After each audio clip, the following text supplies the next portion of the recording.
निश्चित भाव में माननीय मंत्री जो विषय रखिंट गरीब मान घर खंडीए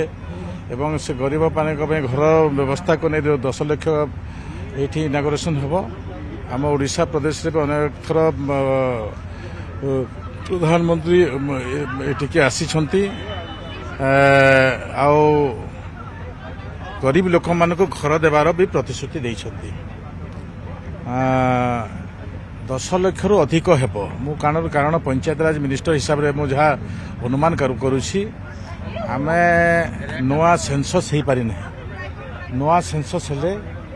अधिक लोक पाई पारिबे एवं अधिक गोटे आंकड़ा दे थांते किंतु आगामी दिन में 2 कोटी जनसाधारण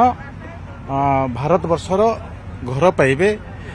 आरंभ है एठी 2टा डिक्लेयर हेबो जो 10 लाख डिक्लेयर हेबो आउ डिक्लेयर हेबो जे आगामी दिन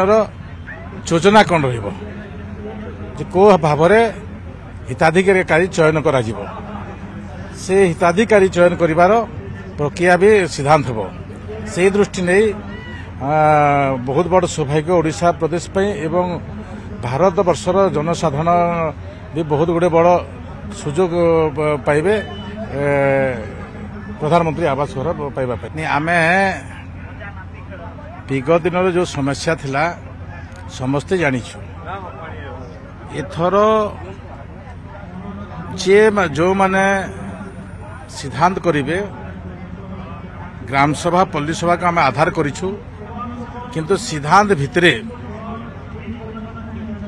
जो भी प्रशासनिक अधिकारी भूल रहिबो निश्चित भाव में ता उपरे कार्यानुष्ठान ग्रहण करा जिवो सही दृष्टि योग्य लोक ही घर पाई पारिबे